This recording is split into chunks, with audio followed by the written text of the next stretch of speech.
അല്ലാഹു സുബ്ഹാനഹു വ തആല നമ്മെ അനുഗ്രഹിക്കുമാറാവട്ടെ. ഒരു തിരഞ്ഞെടുപ്പിനെ അഭിമുഖീകരിച്ച ശേഷമാണ് നമ്മളുള്ളത്. നാടിനും സമൂഹത്തിനുമൊക്കെ ഉപകരിക്കുന്ന വളരെ നീതിബോധമുള്ളവരെ നമുക്ക് നേതാക്കന്മാരായി നൽകി പടച്ചവൻ അനുഗ്രഹിക്കുമാറാവട്ടെ. രാജ്യത്തെയും ജനങ്ങളെയും ഭിന്നിപ്പിക്കാനും വിഡ്ഢികളാക്കാനും ശ്രമിക്കുന്നവരുടെ കിട്ടുന്ന അവസരങ്ങളിലെല്ലാം അള്ളാഹുവിൻ്റെ ദീനുൽ ഇസ്ലാമിനെയും അതിൻ്റെ അടയാളങ്ങളെയും കരിവാരിത്തേക്കാൻ ശ്രമിക്കുന്നവരുടെ മുഴുവൻ തന്ത്രങ്ങളെയും പടച്ച റബ്ബ് നിഷ്ഫലമാക്കുകയും ചെയ്യുമാറാവട്ടെ. മനുഷ്യർ എന്ന നിലക്ക് ജീവിതത്തിൽ പലതരത്തിലുള്ള തിരഞ്ഞെടുപ്പുകളെയും നമ്മൾ നേരിടാറുണ്ട്. അതെല്ലാം നമ്മുടെ കൈവിരലിൽ മഷി പുരട്ടിത്തരുന്ന തിരഞ്ഞെടുപ്പുകളായിരിക്കണം എന്നില്ല. പ്രിയമുള്ളവരെ, നമ്മളെല്ലാം ദിവസവും ഓടിക്കൊണ്ടിരിക്കുകയാണ്. നമ്മളൊക്കെയും വളരെ തിരക്കിട്ട ജീവിതത്തിലാണ്. എന്തിനു വേണ്ടിയാണ് ഈ ഓടിക്കൊണ്ടിരിക്കുന്നത് എന്ന് നമ്മൾ ആരെങ്കിലും ചിന്തിക്കാറുണ്ടോ? നമസ്കാരം കഴിഞ്ഞാൽ പോലും സമാധാനത്തോടെ ഇരുന്ന് ഒന്ന് ദിക്ർ ചൊല്ലാൻ, പ്രാർത്ഥിക്കാൻ നേരെവണ്ണം നമുക്ക് സമയമില്ല. അപ്പോഴും നമ്മൾ തിരക്കിലും ഓട്ടത്തിലുമാണ്. ഇനി കുടുംബത്തിലാണെങ്കിൽ മക്കളോടൊപ്പം കുടുംബത്തോടൊപ്പം അല്പം സമയം ചെലവഴിക്കാൻ അതിനും നമുക്ക് നേരമില്ല. അപ്പോഴും നമ്മൾ ഒരേ തിരക്കിലാണ്, ഓട്ടത്തിലാണ്. യഥാർത്ഥത്തിൽ ശരിക്കും ഈ തിരക്കും ഓട്ടവുമൊക്കെ എന്തിനു വേണ്ടിയിട്ടാകണം? അത്തരമൊരു ചോദ്യം നമ്മുടെ ആരുടെയെങ്കിലൊക്കെ മനസ്സിൽ ഒരിക്കലെങ്കിലും വന്നിട്ടുണ്ടോ? സത്യവിശ്വാസികൾ എന്ന നിലക്ക് നമ്മുടെ ജീവിതത്തിൽ നമ്മൾ ഓരോ നിമിഷവും രണ്ട് തിരഞ്ഞെടുപ്പുകൾക്ക് മുന്നിലാണ് നിൽക്കുന്നത്. അത് ഞാൻ നേരത്തെ പറഞ്ഞതുപോലെ നമ്മുടെ ചൂണ്ടുവിരലിൽ മഷി പുരട്ടിത്തരുന്ന തിരഞ്ഞെടുപ്പല്ല. ഒന്നാമത്തേത് ഈ ദുനിയാവാണ്.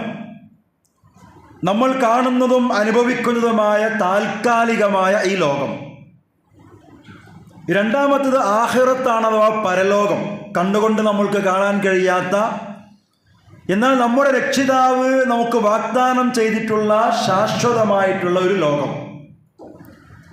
ഈ രണ്ടിലൊന്നിനെ തിരഞ്ഞെടുക്കുക എന്നത് ഒരു മനുഷ്യനെ സംബന്ധിച്ചിടത്തോളം അത് ഏറ്റവും വലിയ തിരഞ്ഞെടുപ്പാണ്. യഥാർത്ഥത്തിൽ ഒരു മനുഷ്യൻ്റെ ജീവന്റെ ആരംഭം മുതൽ തന്നെ സന്മാർഗമോ ദുർമാർഗമോ സ്വീകരിക്കാനുള്ള, തിരഞ്ഞെടുക്കുവാനുള്ള സ്വാതന്ത്ര്യവും സാധ്യതയും മനുഷ്യന് അല്ലാഹു നൽകിയിട്ടുണ്ട്. ഒരു മനുഷ്യന് നൽകിയ പല അനുഗ്രഹങ്ങളെയും എടുത്തു പറഞ്ഞ കൂട്ടത്തിൽ അല്ലാഹു പറഞ്ഞത് വഹദൈനാഹു നജ്ദൈൻ, രണ്ടു വഴികൾ നാം അവന് കാണിച്ചു കൊടുത്തു. ആ രണ്ടു വഴിയിൽ ഏതു തിരഞ്ഞെടുക്കണം എന്നതിനുള്ള ഒരു അവസരവും നിനക്ക് തന്നു. ഇവിടെ നമ്മൾ എന്താണ് തിരഞ്ഞെടുക്കുന്നത് അതിനനുസരിച്ചാണ് നമ്മുടെ വിജയപരാജയം നിർണയിക്കുന്നത്. പക്ഷെ പലപ്പോഴും ഇത്തരം ഒരു തിരഞ്ഞെടുപ്പിൽ മനുഷ്യർ പരാജയപ്പെട്ടു പോകുന്നു എന്നതാണ് യാഥാർത്ഥ്യം. ഇത് വിശുദ്ധ ഖുർആൻ മുന്നോട്ട് വെക്കുന്ന ഒരു കാഴ്ചപ്പാട് കൂടിയാണ്. സൂറത്തുൽ അഅലയിലെ ആയത്തുകളാണ് ഞാൻ ഓതി വെച്ചത്. ബൽ തുസിറൂനൽ ഹയാത്തദ് ദുനിയ, പക്ഷെ നിങ്ങൾ ഈ ദുനിയാവിലെ ജീവിതത്തിന് നിങ്ങൾ പ്രഥമ പരിഗണന കൊടുക്കുന്നു. വല്ലാഖിറത്തു ഖൈറും വ അബ്ഖ, എന്നാൽ ഏറ്റവും ഉത്തമമായിട്ടുള്ളതും അവശേഷിക്കുന്നതും അത് പരലോകമാണ് എന്ന് പറഞ്ഞുകൊണ്ട് ആ കാര്യം അല്ലാഹു തന്നെ നമ്മുടെ മുമ്പിൽ ബോധ്യപ്പെടുത്തുന്നുണ്ട്. എന്ന് പറഞ്ഞാൽ നിങ്ങൾ പരിഗണന കൊടുക്കുന്നത് എന്തിനാണ് എന്ന് പറഞ്ഞിട്ട് നിർത്തുകയല്ല ചെയ്തത്. പിന്നെന്താ അടുത്ത ആയത്തിൽ എന്താ പറഞ്ഞത്? നിങ്ങൾക്ക് ഏറ്റവും ഉത്തമമായിട്ടുള്ളതും എന്നെന്നും നിലനിൽക്കുന്നതും ഏത് എന്നുകൂടി പറഞ്ഞുകൊണ്ടാണ് ആ ആയത്ത് അവിടെ അവസാനിക്കുന്നത്. എന്ന് പറഞ്ഞാൽ മനുഷ്യർ എന്ന നിലക്ക് നിങ്ങൾ തിരഞ്ഞെടുക്കേണ്ടത് പരലോകത്തെയാണ് എന്നർത്ഥം. ഈ ദുനിയാവിനെയും പരലോകത്തെയും മുമ്പിൽ വെച്ച് തന്നിട്ട്, അല്ലെങ്കിൽ നന്മയെയും തിന്മയെയും മുമ്പിൽ വെച്ച് തന്നിട്ട് അവിടെ തിരഞ്ഞെടുക്കുന്നിടത്ത് നമ്മൾ പരാജയപ്പെട്ടു പോയാൽ അത് ദുനിയാവിലെയും പരലോകത്തെയും പരാജയമാണ് എന്നതാണ് ഇസ്ലാമിൻ്റെ കാഴ്ചപ്പാട്. പക്ഷേ പലപ്പോഴും നമ്മൾ കണ്ടുകൊണ്ടിരിക്കുന്നത് മനുഷ്യൻ ദുനിയാവിലേക്ക് ചായുകയും ആ ദുനിയാവിൽ അങ്ങനെ അള്ളിപ്പിടിച്ച് കിടക്കുകയും ചെയ്യുന്ന വിധത്തിലാണ് പലപ്പോഴും നമ്മൾ കാണാറുള്ളത്, അനുഭവിക്കാറുള്ളത്. എന്ന് മാത്രമല്ല, അങ്ങനെ മനുഷ്യർ ദുനിയാവിലേക്ക് ചായുന്ന, ആ ദുനിയാവിലങ്ങനെ മുഴുകി അതിലങ്ങനെ ഒട്ടിപ്പിടിച്ച് അള്ളിപ്പിടിച്ച് നിൽക്കുന്ന വിധത്തിലാണ് പടച്ചറബ് ഈ ദുനിയാവിനെ സൃഷ്ടിച്ചിട്ടുള്ളതും ഇതിലെ വിഭവങ്ങളെ സംവിധാനിച്ചിട്ടുള്ളതും. അത് വിശുദ്ധ ഖുർആൻ തന്നെ ബോധ്യപ്പെടുത്തുന്നുണ്ട്. ഇഅ്ലമു അന്നമൽ ഹയാത്തു ദുനിയ ലഅബുൻ വലഹുവൻ വസീനത്തും വതഫാഖുറും ബൈനക്കും വതകാസുറും ഫിൽ അംവാലി വൽ ഔലാദ് കമസലി ഐസിൻ അജബൽ കുഫാറ നബാതു എന്നൊക്കെ പറഞ്ഞുകൊണ്ട് സുദീർഘമായ ആയത്തിലൂടെ അള്ളാഹ് അത് ബോധ്യപ്പെടുത്തുകയാണ്. നിങ്ങൾ അറിയണം, ഈ ദുനിയാവിലെ ജീവിതം എന്ന് പറയുന്നത്, ദുനിയാവെന്ന് പറയുന്നത് അത് കളിയാണ്, വിനോദമാണ്, അത് അലങ്കാരമാണ്. നിങ്ങൾ പരസ്പരം ദുരഭിമാനം നടിക്കലാണ്, സ്വത്തുകൊണ്ടും സമ്പത്ത് കൊണ്ട് മക്കളെ കൊണ്ടൊക്കെ പെരുപ്പം നടിക്കലാണ് എന്നൊക്കെ പറഞ്ഞിട്ട് അള്ളാഹ് പറയാണ് അത് ഒരു മഴ പോലെയാണ്. നല്ലൊരു മഴ പെയ്തപ്പോൾ സസ്യങ്ങൾ അങ്ങോട്ട് പച്ചയോടുകൂടി മുളച്ചു വന്നു. കുറച്ച് കഴിഞ്ഞപ്പോൾ അത് വാടാൻ തുടങ്ങി, മഞ്ഞളിക്കാൻ തുടങ്ങി, പിന്നെ അത് കരിഞ്ഞു പോയി. ഇതുപോലെയാണ് ഈ ദുനിയാവ് എന്നൊക്കെ പറഞ്ഞുകൊണ്ട് അള്ളാഹ് അതങ്ങനെ വിശദീകരിക്കുന്നുണ്ട്. എന്ന് പറഞ്ഞാൽ മഴ പെയ്തുണ്ടായ സസ്യം പോലെ പെട്ടെന്ന് അങ്ങോട്ട് തളിർത്തു വരികയും പെട്ടെന്ന് അങ്ങോട്ട് ഉണങ്ങി നശിച്ചു പോവുകയും ചെയ്യുന്ന ഒന്നാണ് ദുനിയാവ്. ഈ മലവെള്ളപ്പാച്ചിലിൽ വരുന്ന വെള്ളം ഉണ്ടല്ലോ, അത് അങ്ങനെ തന്നെ പുഴകളിൽ നിൽക്കാറില്ലല്ലോ. നല്ല മലവെള്ളപ്പാച്ചിൽ വരുമ്പോൾ, അല്ലെങ്കിൽ വെള്ളപ്പൊക്കമൊക്കെ ഉണ്ടാകുന്ന സമയത്ത്, മഴക്കാലത്ത് പുഴകളിൽ വെള്ളത്തിൻ്റെ അളവിങ്ങനെ കൂടും. പക്ഷെ മഴയെല്ലാം ശമിച്ച് 2 ദിവസം കഴിഞ്ഞ് നോക്കുമ്പോൾ അത് അങ്ങനെ തന്നെ അങ്ങ് താന്നിട്ടുണ്ടാവും. ഇതുപോലെയാണ് ദുനിയാവെന്ന. അതിന് കൃത്യമായൊരു ഉദാഹരണം തന്നെ ബോധ്യപ്പെടുത്തിക്കൊണ്ട് അങ്ങനെ പറയുകയാണ്. എന്നിട്ട് അള്ളാഹ് പറയുന്നത്, ഈ തിരഞ്ഞെടുപ്പിൽ ആർക്കും ഒരു അമളി പറ്റാതിരിക്കാൻ ആ പറഞ്ഞ ആയത്തിന്റെ അവസാനം അള്ളാഹ് പറയണത് അത് ബോധ്യപ്പെടുത്തുകയാണ്. വമൽ ഹയാത്തു ദുനിയ ഇല്ലാ മത്താഉൽ ഗുറൂർ. ഈ ദുനിയാവെന്ന് പറയുന്നത്, അതിനെയാണ് നിങ്ങൾ തിരഞ്ഞെടുക്കുന്നതെങ്കിൽ അത് വഞ്ചനാത്മകമായ ചരക്കാണ്. നിങ്ങളെ ചതിക്കും, നിങ്ങളെ വഞ്ചിക്കുന്ന, അവസാനം മരിക്കാൻ നേരത്ത് തിരിഞ്ഞു നോക്കുമ്പോൾ പടച്ചോനെ ഇതിൻ്റെ പിന്നിലാണല്ലോ ഞാൻ ഓടിയത്.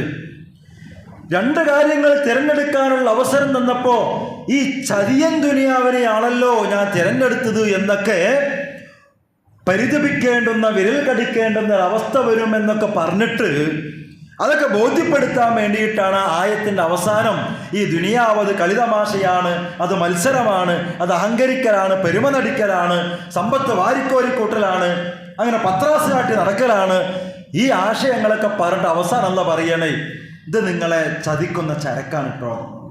മറ്റൊരു സ്ഥലത്തും അതേ വർത്തമാനം,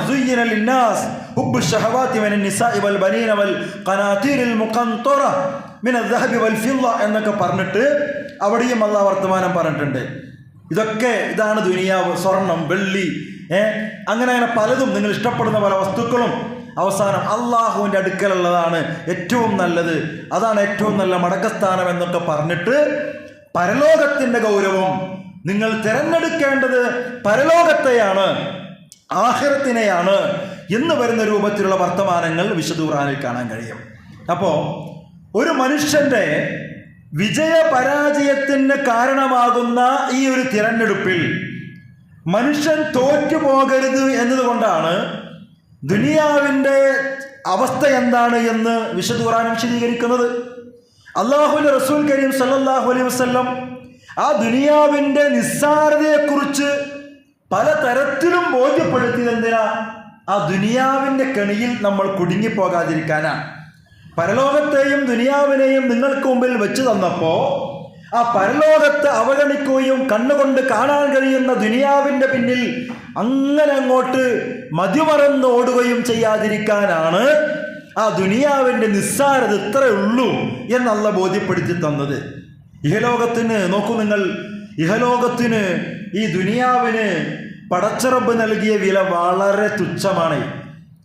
എല്ലാം സൃഷ്ടിച്ച പടച്ചവൻ ഈ ദുനിയാവ് ഉണ്ടാക്കിയത് ഒന്ന് തന്നെയാണല്ലോ. അപ്പൊ ദുനിയാവ് ഉണ്ടാക്കിയ പടച്ചവൻക്കറിയാം ഇതിനത്ര മൂല്യമുണ്ട് എന്ന്, ഇത്രേ വില ഉള്ളൂ അതിന്. അതുകൊണ്ടാണ് അങ്ങനെ തന്നെ നമ്മളെ പഠിപ്പിച്ചു തന്നത്.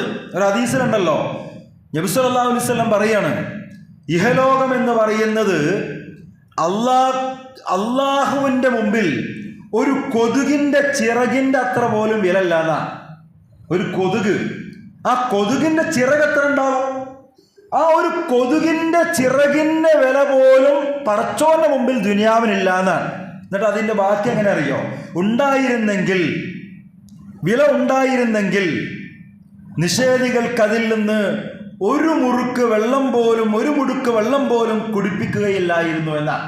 പക്ഷെ അള്ളാന്റെ കാഴ്ചപ്പാടിൽ ഈ ദുനിയാവിന് ഒരു കൊതുകിൻ്റെ ചിറകിൻ്റെ വിലവെങ്കിലും ഇല്ല. ഒരു കൊതുകിൻ്റെ ചിറകിൻ്റെ വിലയെങ്കിലും ദുനിയാവിനുള്ള കൊടുത്തിട്ടുണ്ടായിരുന്നെങ്കിൽ ഈ സത്യനിഷേധികളായ ആളുകൾക്ക് ഈ ദുനിയാവിൽ നിന്ന് ഒരു മിടുക്ക് വെള്ളം പോലും അള്ള കുടിക്കാൻ കൊടുക്കായിരുന്നില്ല. അപ്പോൾ സത്യനിഷേധികൾക്ക് ധാരാളം കിട്ടുന്നുണ്ട്, അവർ ആവശ്യം പോലെ ഉപയോഗപ്പെടുത്തുന്നുണ്ട് എല്ലാ സൗകര്യങ്ങളും. എന്തുകൊണ്ടാ? ദുനിയാവിന് അത്രേ വിലയുള്ളൂ, ദുനിയാവിന് അത്രേ വിലയുള്ളൂ. അതുകൊണ്ടാണ് എന്ന് ബോധ്യപ്പെടുത്താൻ. മറ്റൊരിക്കൽ നബി സല്ലല്ലാഹു അലൈഹി വസല്ലമയും സഹാബിമാരും അടങ്ങനെ നടന്നു പോകുമ്പോൾ ഒരു ചത്ത് വീർത്ത് കിടക്കുന്ന കഴുതയെ നോക്കി ചോദിച്ച ഒരു ചോദ്യം നമ്മൾ കേട്ടിട്ടില്ലേ? ചില റിപ്പോർട്ടിൽ ആട് എന്നൊക്കെ ഉണ്ട്. എന്തായിരുന്നാലും ഒരിക്കൽ ഇങ്ങനെ പോകുന്ന സമയത്ത് ഒരു കഴുത അത് ചത്ത് വീർത്ത് കയ്യും കാലൊക്കെ ഇങ്ങനെ പരത്തി വെച്ച് കിടക്കുകയാണ്, വീർത്തിട്ടുണ്ട്, ദുർഗന്ധം വരുന്നുണ്ട്. അപ്പൊ നബി സല്ലല്ലാഹു അലൈഹി വസല്ലം ചോദിക്കുന്നുണ്ട്, നിങ്ങളിൽ ആരാണ് ഈ കഴുതയെ വില കൊടുത്തു വാങ്ങാൻ തയ്യാറുള്ളത്? ഈ ചത്തുകിടക്കുന്ന ദുർഗന്ധം വമിക്കുന്ന കഴുതയെ വില കൊടുത്തു വാങ്ങാൻ ആരാണ് തയ്യാറുള്ളത് എന്ന് ചോദിച്ചപ്പോ വളരെ നിസ്സാരഭാവത്തിൽ സ്വഹാബയെ കിറാം ചോദിക്കുകയാണ്, അല്ല റസൂലേ, ചത്തുകിടക്കുന്ന ദുർഗന്ധം വമിക്കുന്ന കഴുത അതും അതിനെ പൈസ കൊടുത്ത് വാങ്ങുമെന്നോ? എന്താ റസൂലേ പറയണത് എന്ന രീതിയിലാണ് തിരിച്ചു ചോദിക്കണത്. അപ്പം നബി സല്ലല്ലാഹു അലൈഹി വസല്ലം അവിടെ പഠിപ്പിച്ചു കൊടുക്കുകയാണ്, എന്താ, നിങ്ങളുടെ വീക്ഷണത്തിൽ, നിങ്ങളുടെ കാഴ്ചപ്പാടിൽ, നിങ്ങളുടെ മനസ്സിൽ നിങ്ങൾ ഈ ചത്ത കഴുതയ്ക്ക് കൊടുക്കുന്ന വില പോലും ദുനിയാവിന് പടച്ചോന്റെ മുമ്പിലില്ല എന്നാണ്. എന്ന് പറഞ്ഞാൽ ഇത്ര പോലും മൂല്യമുള്ളതല്ല, വിലയുള്ളതല്ല ദുനിയാവ്. അപ്പൊ അതിന്റെ പിന്നിൽ ഇങ്ങനെ മതി മറന്നിട്ട് ഓടണ്ട എന്നാണ് ഈ പറഞ്ഞതിൻ്റെ അർത്ഥം. മറ്റൊരിക്കൽ ഈ ദുനിയാവിൻ്റെ നിസ്സാരത, അതിൻ്റെ ചെറുപ്പം പരലോകത്തെ അപേക്ഷിച്ചുകൊണ്ട് ഇതിനെ താരതമ്യം ചെയ്യുമ്പോൾ ഈ ദുനിയാവ് എത്ര നിസ്സാരമാണ് മനുഷ്യരെ. പലപ്പോഴും നിങ്ങൾ തിരഞ്ഞെടുക്കുന്ന, നിങ്ങൾ സെലക്ട് ചെയ്യുന്ന, നിങ്ങൾ നെഞ്ചിലേക്ക് നടക്കുന്ന, ഞാൻ തുടക്കത്തിൽ പറഞ്ഞ പോലെ രാവും പകലും നമ്മൾ ഓടിക്കൊണ്ടിരിക്കുന്നത്, സമയമില്ലാതെ തിരക്കോട് തിരക്കാണ് നമുക്ക്. എന്തിന്? ദുനിയാവ് വെട്ടിപ്പിടിക്കാൻ വേണ്ടിയിട്ട്, ദുനിയാവിലെ ജീവിതം കളർഫുള്ളാക്കാൻ വേണ്ടിയിട്ട്. അങ്ങനെയുള്ള ദുനിയാവിൻ്റെ ചെറുപ്പം എത്രയാണെന്ന് ഹബീബ് വിശദീകരിക്കുന്നത്. എങ്ങനെ? ഒരു ഹദീസിൽ ഇതാ, നിങ്ങൾ നിങ്ങളുടെ വിരൽ കൊണ്ടുപോയിട്ട് കടലിൽ മുക്കി, നിങ്ങളുടെ വിരൽ കൊണ്ടുപോയിട്ട് സമുദ്രത്തിൽ മുക്കിയാൽ ആ വിരലിൻ്റെ അറ്റത്ത് ഉണ്ടാകുമല്ലോ, ഇങ്ങോട്ട് പൊക്കുമ്പോൾ ഒരു തുള്ളി വെള്ളം, ആ വിരൽ ഇങ്ങോട്ട് പൊക്കി നോക്കുമ്പോൾ ആ വിരലിൻ്റെ അറ്റത്തൊരു തുള്ളി വെള്ളം വരുമല്ലോ, അതാണ് ദുനിയാവ്. എങ്കിൽ ആ വിശാലമായി കിടക്കുന്ന സമുദ്രമാണ് പരലോകം എന്ന് അതിൻ്റെ ആ വിശാലതയെക്കുറിച്ച് കൊണ്ട് ബോധ്യപ്പെടുത്താം. ഇങ്ങനത്തെ രണ്ട് സാധനത്തെ മുമ്പിൽ വെച്ച് തന്നത് തിരഞ്ഞെടുക്കാൻ, ഒന്ന് ദുനിയാവിനെ, മറ്റൊന്ന് പരലോകത്തെ. പരലോകമെന്ന് പറയുന്നത് ഒരിക്കലും അവസാനിക്കാത്ത, ഒരുപക്ഷെ നമുക്ക് വാക്കുകൾ കൊണ്ട് വിവരിക്കാനും വർണ്ണിക്കാനും കഴിയാത്തൊരു ലോകം. ദുനിയാവെന്ന് പറയുന്നതോ എപ്പോ വേണമെങ്കിലും അവസാനിക്കാവുന്ന, സമുദ്രത്തിൽ നിങ്ങളുടെ വിരൽ മുക്കി പൊക്കുമ്പോൾ ആ വിരലിൻ്റെ അറ്റത്ത് കാണുന്ന ഒരു തുള്ളിയാണെങ്കിൽ ദുനിയാവെങ്കിൽ എന്തിനാണ് നമ്മൾ ഈ ദുനിയാവിന് വേണ്ടി ഇങ്ങനെ ഓടിക്കൊണ്ടിരിക്കുന്നത് എന്നതാണ് ചോദ്യം. എന്തിനാണ് നിങ്ങൾ കാലാകാലം ജീവിക്കാൻ നിങ്ങളെ സഹായിക്കുന്ന ആ പരലോകത്തെ മറന്നുകൊണ്ടും അവഗണിച്ചുകൊണ്ടും തള്ളിക്കളഞ്ഞുകൊണ്ടും ദുനിയാവിന്റെ പിന്നിൽ ഓടുന്നത് എന്നതാണ് ചോദ്യം. ഈ ദുനിയാവെന്ന് പറയുന്നത് അതൊരു പാലം മാത്രമാണ്, ഒരു പാലമാണത്. യാത്ര ചെയ്യാനുള്ള സ്ഥലമാണ്, താമസിക്കാനുള്ള വീടല്ല. നമ്മുടെ ലക്ഷ്യം യഥാർത്ഥത്തിൽ ആ പരലോകമാണ്. പാലം എന്തിനാ? ഇവിടെ നിന്ന് അങ്ങോട്ട് കിടക്കാൻ. എന്തിനാ പാലം? ഇക്കരയിൽ നിന്ന് അക്കരയ്ക്ക് കിടക്കാൻ. ആ പാലത്തിൽ ആരും വീടും ടെൻ്റൊന്നും അടിച്ച് താമസിക്കൂലല്ലോ. ഇനി റോഡരികിൽ താമസിക്കുന്നവർ പോലും കണ്ടില്ലേ, റോഡ് സൈഡിലാണ് അവർ ടെൻ്റ് അടിച്ചിട്ട് തങ്ങുക താൽക്കാലികമായിട്ടൊക്കെ. പാലത്തിൽ ആരും വീട് വെച്ചിട്ടോ ടെൻ്റ് കെട്ടിയിട്ടോ ടാർപ്പായി കെട്ടിയിട്ടും താമസിക്കാറില്ല. അപ്പോൾ നമ്മൾ മനസ്സിലാക്കുക, പാലം അത് ഇവിടെ നിന്ന് അങ്ങോട്ട് കിടക്കാനുള്ളൊരു വഴിയാണ്, ഒരു യാത്ര ചെയ്യാനുള്ള വഴിയാണ്. ദുനിയാവും അങ്ങനെ തന്നെയാണ്. ഇവിടെ നിന്ന് വരാനിരിക്കുന്ന പരലോക ജീവിതത്തിലേക്ക് നമുക്ക് യാത്ര ചെയ്യാനുള്ള ഒരു പാലം മാത്രമാണ് ഈ ദുനിയാവ്. അതിനങ്ങനെ നമ്മൾ കാണാൻ പാടുള്ളൂ, അങ്ങനെ കാണാൻ പാടുള്ളൂ. അതിനപ്പുറം ഒരു പരിഗണനയും അതിന് കൊടുക്കണ്ട എന്നാണ് ഈ പറയുന്നത്. പലരും പല രീതിയിൽ അതിന് വർണ്ണിച്ചിട്ടുണ്ട്. രാത്രിയിൽ ഒരാൾ കാണുന്ന അതിമനോഹരമായ സ്വപ്നം പോലെയാണ് അത്ര ദുനിയാവ്. രാത്രി നമ്മൾ എന്തെല്ലാം സ്വപ്നങ്ങൾ കാണും, എത്ര വളരെ വളരെ വളരെ ഭംഗിയുള്ള കളർഫുള്ളായുള്ള സ്വപ്നങ്ങൾ ചിലപ്പോൾ നമ്മൾ കാണാറുണ്ട്. പക്ഷേ നേരം വെളുക്കുമ്പോൾ അതുണ്ടാവില്ലല്ലോ. സ്വപ്നം വളരെ കളർഫുള്ളായിരിക്കും. ഒരുപക്ഷെ സ്വപ്നത്തിൽ നമ്മൾ കോടീശ്വരനായിരിക്കും, നല്ല സുഖസൗകര്യങ്ങൾ അനുഭവിക്കുന്നവനായിരിക്കും. എന്നാൽ നേരം വെളുക്കണമെന്നില്ല, പെട്ടെന്ന് അങ്ങോട്ട് കണ്ണ് തുറന്ന് ഉറക്കത്ത് നമ്മൾ പിന്നെ ആ സ്വപ്നം അങ്ങോട്ട് ബ്രേക്കായി പോയാലോ, അപ്പോൾ നമുക്ക് മനസ്സിലാകും അതൊക്കെ ഒരു സ്വപ്നമായിരുന്നു, ഒന്നുമില്ല, അതൊക്കെ എൻ്റെ സ്വപ്നമായിരുന്നു എന്ന് ബോധ്യപ്പെടും. ഇതുപോലെ ദുനിയാവ് എന്ന വല്ലാത്ത ചില ഉദാഹരണങ്ങളാണ്. ദുനിയാവിലെ സുഖങ്ങളും സന്തോഷങ്ങളൊക്കെ സ്വപ്നം പോലെയാണ്. മരണം എന്ന് പറയുന്ന ഉണർവോടുകൂടി അതില്ലാതാകും. അങ്ങനെയാണല്ലോ. ഇപ്പൊ നമ്മളൊക്കെ ഒരു സ്വപ്നത്തിലാണ്, ദുനിയാവിൽ ജീവിച്ചു കൊണ്ടിരിക്കുന്ന നമ്മളൊരു സ്വപ്നത്തിലൂടെയാണ് മുന്നോട്ട് പോണത്. മരണം ഒരു ഉണർവാണ്. മരണം ശരിക്കും എന്താണ്? അവസാനിക്കാത്ത ലോകത്തേക്കുള്ളൊരു ഉണർവാണ്. ആ മരണത്തോടുകൂടി ഈ സ്വപ്നം അങ്ങോട്ട് ഇല്ലാണ്ടാകുന്ന, എന്ന് വെച്ചാൽ ദുനിയാവിലെ മുഴുവൻ സുഖസൗകര്യങ്ങളും ഇല്ലാതാകുന്നതാണ് ഈ പറയുന്നത്. പക്ഷെ പലപ്പോഴും ഈ ബോധമൊക്കെ നമുക്ക് നഷ്ടപ്പെടുകയാണ്. ഇതൊക്കെ നമുക്ക് നഷ്ടപ്പെട്ടു പോകുക. അതുകൊണ്ടാണല്ലോ പലപ്പോഴും പരലോകത്തേക്കാൾ പരിഗണനയും സ്ഥാനവും ദുനിയാവിന് നമ്മൾ കൊടുക്കുന്നത്. പരലോകത്തേക്കാൾ പരിഗണനയും സ്ഥാനവും നമ്മൾ കൊടുക്കുന്നതിനാ? ദുനിയാവിനാണ്. അതിനുവേണ്ടി ഓടിക്കൊണ്ടിരിക്കുന്നത്, മത്സരിച്ചു കൊണ്ടിരിക്കുന്നത്. റബ്ബിന്റെ മുമ്പിൽ പോലും കൈവക്കാൻ സമയമില്ലാത്ത വിധം ഓടുന്നത് എന്തിനാ? ഈ ദുനിയാവിനെ പരിഗണിക്കാൻ വേണ്ടിയിട്ടാണ്. ദുനിയാവ് വേണ്ടെന്നല്ല പറഞ്ഞത് കേട്ടോ, അത് വേണം. പക്ഷേ അവിടെ വരാനിരിക്കുന്ന കാലാകാലം ജീവിക്കേണ്ടുന്ന ഒരു ലോകത്തെ മറന്നിട്ട് ഈ ദുനിയാവിന് നിങ്ങൾ പണിയെടുക്കരുത് എന്നാ. ഒരിക്കൽ ഒരു കഥ നിങ്ങൾ കേട്ടിട്ടുണ്ടാവും, നമ്മൾ എപ്പോഴും കേൾക്കുന്നൊരു കഥ ഉണ്ട്. ലിയോ ടോൾസ്റ്റോയുടെ ഒരു കഥ ഉണ്ട്. ഒരാൾക്ക് എത്ര ഭൂമി വേണമെന്ന പേരൊരു കഥ ഉണ്ടല്ലോ. രാജാവ് പറയാണ്, ഇന്ന് രാവിലെ മുതൽ വൈകുന്നേരം വരെ നീ ഓടിയെടുക്കുന്ന നീ നടന്നു നേടുന്ന ഭൂമിയൊക്കെ നിനക്കുള്ളതാണ്. അങ്ങനെ ഒരാൾ നടക്കാൻ തുടങ്ങി ആദ്യം. പിന്നെ അവനക്ക് തോന്നി നടക്കണ്ട, ഓടിയാൽ അത്രയും കിട്ടുമല്ലോ. അങ്ങനെ നടത്തമായിട്ട് ഓട്ടമായി. ഉച്ചവരെ ഓടി തിരിഞ്ഞു നോക്കി, അപ്പം തന്നെ കണ്ണെത്താ ദൂരത്തുണ്ട് സ്ഥലം, തനിക്കുള്ളതാ. പക്ഷേ അവിടെ നിർത്താൻ തോന്നിയില്ല. പിന്നെ അവൻ ഓടി അവസാനം അങ്ങനെ കുറെ അങ്ങ് ഓടി. വൈകുന്നേരം രാജാവ് പട്ടാളക്കാരൻ പറഞ്ഞയക്കുന്നു. അവൻ എത്ര ഓടിയെന്നറിയണമല്ലോ. ആ ഓടിയ ഭൂമി അവനക്ക് കൊടുക്കാനുള്ളതാ. തിരിച്ചു വന്നിട്ട് പട്ടാളക്കാരനോട് രാജാവ് ചോദിച്ചു അവൻ എത്ര ഓടിയെടുത്തിട്ടുണ്ട് എന്ന്. രാജാവിനോട് പട്ടാളക്കാരൻ ഒറ്റ വാക്കിൽ കൊടുത്ത മറുപടി 6 അടി മണ്ണ് എന്നാണ്. എന്നുവെച്ചാൽ അവൻ്റെ ആ ഭൂമിയോടുള്ള ദുനിയാവിനോടുള്ള ഇഷ്ടം കാരണം ഇനിയും നേടണം എന്ന് പറഞ്ഞ് ധൃതി പിടിച്ചുകൊണ്ട് അവൻ ഓടി. നടത്തം നിർത്തി ഓട്ടമാക്കി, സ്പീഡിലോട്ടമാക്കി. അവസാനം അവൻ അവിടെ മരിച്ചു വീണു, തളർന്നു വീണു, മരിച്ചു. പട്ടാളക്കാരൻ പറഞ്ഞു 6 അടി മണ്ണിന് വേണ്ടിയിട്ട് അവൻ എത്ര ഓടിയത്. ഇതല്ലേ പലപ്പോഴും നമ്മളെ അവസ്ഥ. ഇതാണ് പലപ്പോഴും നമ്മളെ ഈ ദുനിയാവിലെ അവസ്ഥ. വരാനിരിക്കുന്ന ശാശ്വതമായ ലോകത്തേക്ക് വേണ്ടി സമ്പാദിക്കാൻ മറന്നു പോവുകയും നിലനിൽക്കുമെന്നൊരുറപ്പുമില്ലാത്ത ദുനിയാവിന് വേണ്ടി രാവും പകലും നമ്മൾ മെനക്കെടുകയും ചെയ്യുക എന്നുള്ളതാണ്. ബിലാൽ അല്ലാഹുവിനോട് നബി സല്ലല്ലാഹു അലൈഹി വസല്ലം പറഞ്ഞൊരു വർത്താനുണ്ട്, ബിലാലെ നീ ദരിദ്രനായി മരണപ്പെടണം, ധനികനായിട്ട് മരിക്കാൻ പാടില്ല എന്നാണ്. എന്നുവെച്ചാൽ പണക്കാരനെ ബേജാറൊക്കെ ഉള്ളതല്ല കേട്ടോ. ബിലാലെ നീ ദരിദ്രനായി മരണപ്പെടണം, ധനികനായി മരിക്കരുത് എന്ന് പറഞ്ഞാൽ ദുനിയാവിനെ തിരഞ്ഞെടുക്കുന്നവർക്ക് അങ്ങനെ മരിക്കാൻ കഴിയില്ല. ദുനിയാവിനെ തിരഞ്ഞെടുക്കുന്നവർക്ക് അങ്ങനെ മരിക്കാൻ കഴിയില്ല. നിങ്ങൾ ധനികരാണെങ്കിലും പരലോകത്തെ സെലക്ട് ചെയ്തവരാണെങ്കിൽ, പരലോകത്തെ തിരഞ്ഞെടുത്തവരാണെങ്കിൽ നിങ്ങളുടെ കയ്യിലുള്ളതെല്ലാം നിങ്ങൾ കൊടുത്തു തീർത്തിട്ടുണ്ടാവും, ഒക്കെ അങ്ങോട്ട് വേണ്ടി മാറ്റി വെച്ചിട്ടുണ്ടാവും. എന്നാൽ ദുനിയാവിനെ തിരഞ്ഞെടുത്തവനാണെങ്കിൽ അവൻ്റെ കയ്യിൽ പൂത്ത പണം ഉണ്ടാകുമെന്നാണ് ഈ പറഞ്ഞത്. അവനൊന്നും കൊടുത്തിട്ടുണ്ടാവില്ല. കാരണം ദുനിയാവ് ഇങ്ങനെ നെഞ്ചിലേറ്റി നടക്കുക, മറ്റവൻ ഓടിയതുപോലെ. ബിലാൽ അള്ളാഹുവിനോട് നബി എന്താ പറഞ്ഞത്? ബിലാലെ, നീ ദരിദ്രനായിട്ട് മരിക്കണം, ധനികനായിട്ട് മരിക്കാൻ പാടില്ല എന്നാ. അതുകൊണ്ട് തന്നെ അള്ളാഹു റസൂൽ കരീം സല്ലല്ലാഹു അലൈഹി വസല്ലം വല്ലാത്തൊരു ആശങ്ക പങ്കുവെച്ചത്, അള്ളാഹുവാണ് സത്യം, ഞാൻ നിങ്ങൾക്ക് ഭയപ്പെടുന്നത് ദാരിദ്ര്യത്തെ അല്ല. നബി സല്ലല്ലാഹു അലൈഹി വസല്ലം പറഞ്ഞൊരു ആശങ്കയുടെ വർത്തമാനമാണ്. പടച്ചോനാണ് സത്യം, ഞാൻ നിങ്ങളുടെ കാര്യത്തിൽ ഭയപ്പെടുന്നത് നിങ്ങൾക്ക് ദാരിദ്ര്യം വരുമോ, നിങ്ങൾ പട്ടിണി കിടക്കോ, പ്രയാസം ഉണ്ടാകുമോ എന്നുള്ളതല്ല. പിന്നെ ഞാൻ ഭയപ്പെടുന്ന പോലെ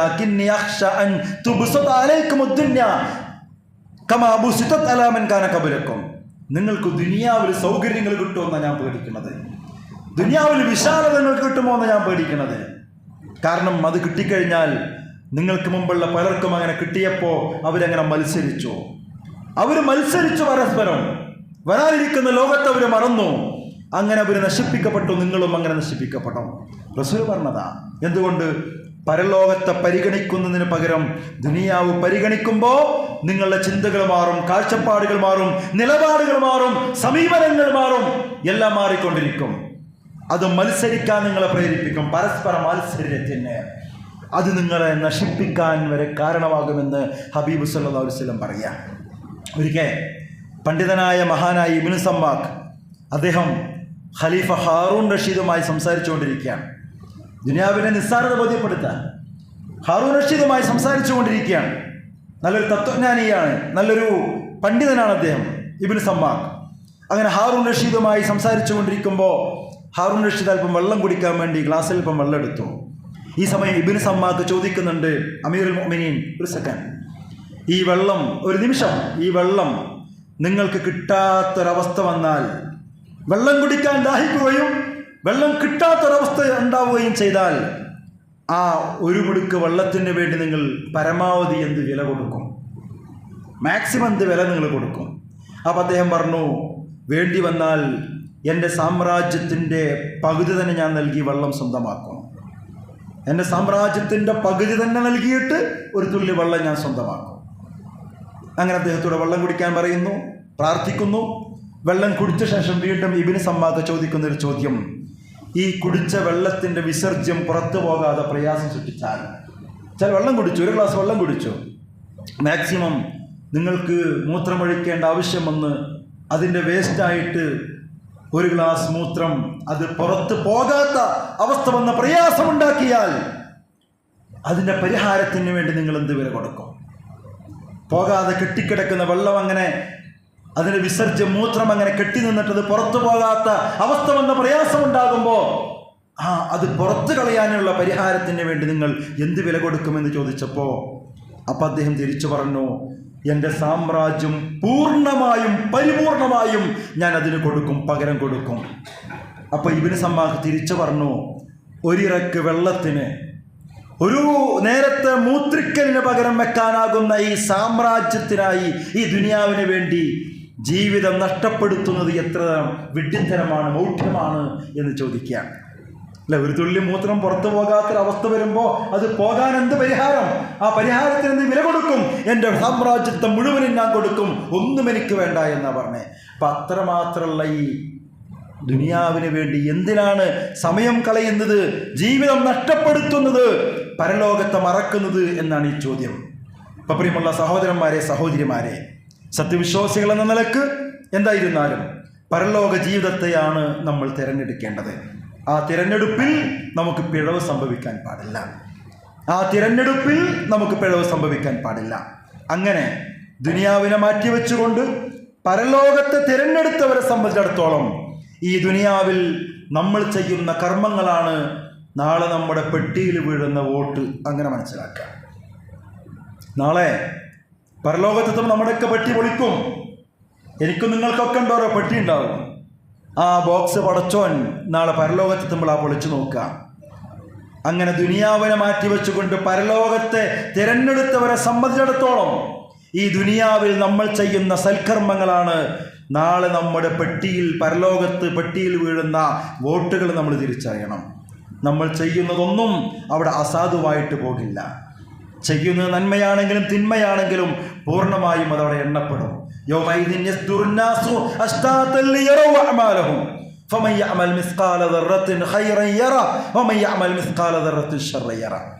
വളരെ കൃത്യമായ ഒരു അഡ്ജസ്റ്റ്മെന്റിനും ഒരു സ്വാധീനത്തിനും കഴിയാത്ത ആ വോട്ടെണ്ണലിന് ശേഷമാണ് നമ്മുടെ ജയപരാജയം തീരുമാനിക്കാൻ. ഇവിടെ അങ്ങനെയൊക്കെ തന്നെയാണല്ലോ ദുനിയാവിലെ. ഇപ്പോൾ നാളെ നടക്കാൻ പോകുക. ഇതുപോലെ നാളെ പരലോകത്തൊരു വോട്ടെണ്ണൽ വരാനുണ്ട്. പരലോകത്തൊരു ബോക്സ് തുറക്കാനുണ്ട്. അവിടെ ഒരു ഇലക്ഷൻ മെഷീനിലും ഒരു കള്ളത്തിനോടെ കാണിക്കാൻ പറ്റില്ല, ഒരു അഡ്ജസ്റ്റ്മെന്റോടെ പറ്റില്ല.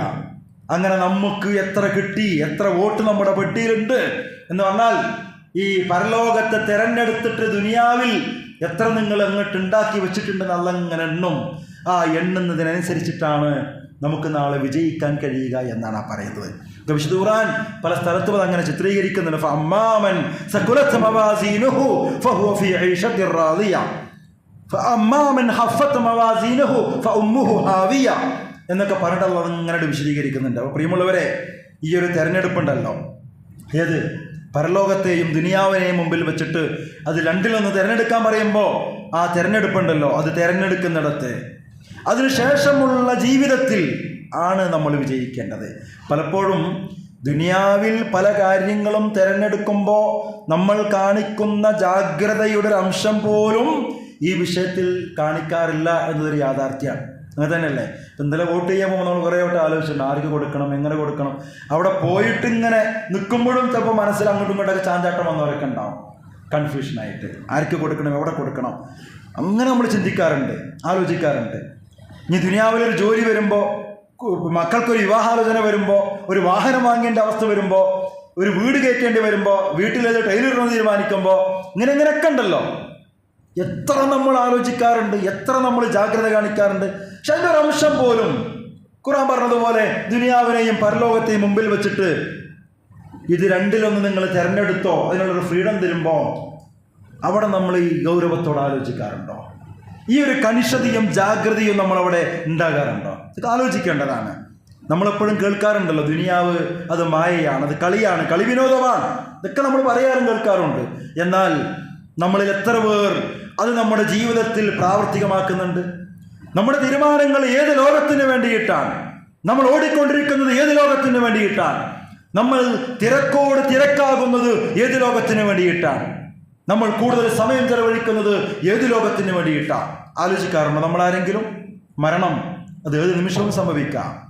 മരണത്തെ നേരിടുന്ന സമയം എൻ്റെ തിരഞ്ഞെടുപ്പ് അത് മാറിപ്പോയല്ലോ എന്ന് നിരാശപ്പെടുന്ന അവസ്ഥ ഉണ്ടാകാൻ പാടില്ല. ഞാൻ തുടക്കത്തിൽ പറഞ്ഞതുപോലെ മരിക്കാൻ നേരത്ത് പടച്ചോനെ, ഈ ദുനിയാവല്ലായിരുന്നു ഞാൻ തിരഞ്ഞെടുക്കേണ്ടത്, ഈ ദുനിയാവിനായിരുന്നില്ല ഞാൻ പരിഗണന കൊടുക്കേണ്ടിയിരുന്നത്, ഇതാ വരാനിരിക്കുന്ന കണ്ണെത്താ ദൂരത്തോളം വിശാലമായി കിടക്കുന്ന പരലോകത്തിന് വേണ്ടിയിട്ടായിരുന്നു. പക്ഷെ ഇനിയിപ്പോൾ നിവൃത്തിയൊന്നുമില്ലല്ലോ പടച്ചോനെ എന്ന് പറഞ്ഞിട്ട് കണ്ണു തുറിച്ച് കയ്യും കാലും കൂട്ടിയിടിക്കുന്ന അവസ്ഥ പ്രിയമുള്ളവരെ ഉണ്ടാകാൻ പാടില്ല. നമ്മൾ സൂചിപ്പിച്ചതുപോലെ ഈ ദുനിയാവെന്ന് പറയുന്നത് താൽക്കാലിക താവളമാണ്. മഴയ്ക്ക് ശേഷം പൊട്ടിമുളയ്ക്കുന്ന സസ്യം പോലെ, അത് പെട്ടെന്ന് വാടിപ്പോകുന്നത് പോലെ നമ്മുടെ ജോലിയോ, നമ്മുടെ സമ്പത്തോ, നമ്മുടെ പദവിയോ, നമ്മുടെ സൗന്ദര്യമോ, നമ്മുടെ തറവാടിത്തമോ, കുടുംബമോ ഒന്നും ശാശ്വതമല്ല.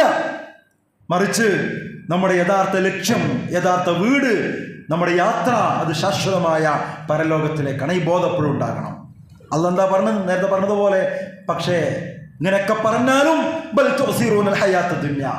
ഇങ്ങനെയൊക്കെ ബോധ്യപ്പെടുത്തി തന്നാലും ചത്തുകിടക്കുന്ന ചീഞ്ഞു നാറുന്ന കഴുതയുടെ വില പോലും ഈ ദുനിയാവിലെന്ന് പഠിപ്പിച്ചാലും ബൽ തുസിറൂനൽ ഹയാത്ത് ദുനിയ, നിങ്ങൾ പരിഗണന കൊടുക്കുന്നത്, നിങ്ങൾ പ്രാമുഖ്യം കൊടുക്കുന്നത്, നിങ്ങൾ ഒന്നാം സ്ഥാനത്ത് കാണുന്നത്, നിങ്ങൾ ഓടിക്കൊണ്ടിരിക്കുന്നത് ഈ ദുനിയാവിന് വേണ്ടിയിട്ടാണ്. വല്ലാഹിറത്തു ഖൈറും വഅബ്ഖാ, പക്ഷേ ശാശ്വതമായിട്ടുള്ളത്, എന്നും അവശേഷിക്കുന്നത്, ഉത്തമമായിട്ടുള്ളത് അത് പരലോകമാണെന്ന് ഖുർആൻ വീണ്ടും നമ്മളങ്ങനെ ബോധ്യപ്പെടുത്തിക്കൊണ്ടിരിക്കുക. നമ്മുടെ എല്ലാ പ്രവൃത്തികളും, നമ്മൾ ചിലവഴിക്കുന്ന ഓരോ നിമിഷങ്ങളും ഈ താൽക്കാലിക ലോകത്തിന് വേണ്ടിയാണോ അതല്ല ശാശ്വതമായ വിജയത്തിന് വേണ്ടിയാണോ എന്ന് നമ്മൾ നിരന്തരം ചോദിച്ചുകൊണ്ടേയിരിക്കണം. നമ്മുടെ ജീവിതത്തിൽ മാറ്റങ്ങൾ വരുത്തണം. മാറ്റങ്ങൾ വരുത്തേണ്ട സമയമൊക്കെ എപ്പോഴോ അതിക്രമിച്ചിരിക്കുന്നു. നമ്മളെ കാത്തു നിൽക്കൂല ആരും. ഇന്നു മുതൽ നമസ്കാരത്തിന് ബാങ്ക് വിളിക്കുമ്പോൾ നമ്മുടെ മൊബൈലിനേക്കാൾ, നമ്മുടെ ബിസിനസ്സിനേക്കാൾ നമ്മൾ മുൻഗണന നൽകുന്നത് പരലോകത്തിനാണെന്ന് തെളിയിക്കാൻ കഴിയണം. സമ്പത്ത് സമ്പാദിക്കുമ്പോഴും കൊടുക്കുമ്പോഴുമൊക്കെ അത് ഹലാലായിരിക്കണം. ദരിദ്രർക്ക് നൽകി നമ്മുടെ പരലോകത്തിലേക്കുള്ള കച്ചവടം നടത്താൻ നമുക്ക് കഴിയണം. തെറ്റ് ചെയ്യാനുള്ള അവസരങ്ങൾ വരുമ്പോൾ ദുനിയാവിൽ നിന്നാരും കണ്ടില്ലെങ്കിലും പടച്ചോൻ കാണുമെന്ന ബോധം നമ്മുടെ മനസ്സിലുണ്ടാക്കണം. നമ്മുടെ റബ്ബിലേക്ക്, നമ്മുടെ ഖബറിലേക്ക് നമ്മൾ പോകുമ്പോൾ നമ്മൾ കൊണ്ടുപോകുന്നത് നമ്മുടെ ഡിഗ്രി അല്ല, നമ്മുടെ ബാങ്ക് ബാലൻസ് അല്ല, നമ്മുടെ സൽക്കർമ്മങ്ങൾ മാത്രമാണ്. നമ്മളൊരു ജീവിതയാത്ര നമ്മൾ ജീവിക്കേണ്ടത് ഒരു യാത്രക്കാരനെ പോലെയാണ്. യാത്ര പൂർത്തിയാക്കി വീട്ടിലേക്ക് മടങ്ങാൻ കാത്തിരിക്കുന്ന ഒരു യാത്രക്കാരനെ പോലെ നമ്മൾ ജീവിക്കണം. അതുകൊണ്ട് പ്രിയമുള്ളവരെ, ഒരു തെരഞ്ഞെടുപ്പ് ചൂടിലൂടെ നമ്മൾ മുന്നോട്ട് പോകുമ്പോൾ നമ്മളെല്ലാവരും നേരിടാനുള്ള ഇത്തരം ഒരു തിരഞ്ഞെടുക്കേണ്ടുന്ന ഒരു വലിയ ദിവസത്തെക്കുറിച്ചൊക്കെ നമ്മുടെ മനസ്സിലുണ്ടാകണം എന്നാണ് ഞാൻ സൂചിപ്പിച്ചത്. അവിടെ നമുക്ക് രക്ഷപ്പെടാൻ ഇവിടെ നിന്നുള്ള തെരഞ്ഞെടുപ്പ് നമ്മൾ ശ്രദ്ധിക്കേണ്ടതുണ്ട്. അതിൽ പിഴച്ചു പോയാൽ എല്ലാം പിഴയ്ക്കും എന്നുകൂടി നമ്മൾ തിരിച്ചറിയുക. അങ്ങനെ ദുനിയാവിനെ വേണ്ട എന്നല്ല, അതിനെ പരിഗണിക്കേണ്ട പോലെ പരിഗണിച്ചുകൊണ്ട് പരലോകത്തിലേക്കുള്ള വിഭവങ്ങൾ ധാരാളം നിർവഹിച്ചുകൊണ്ട് അങ്ങോട്ടുള്ള കർമ്മങ്ങൾ നേടിയെടുക്കാൻ നമ്മൾ ശ്രമിക്കുക. അല്ലാഹു സുബ്ഹാനഹു വ തആല നമ്മെ അതിന് അനുഗ്രഹിക്കുമാറാവട്ടെ.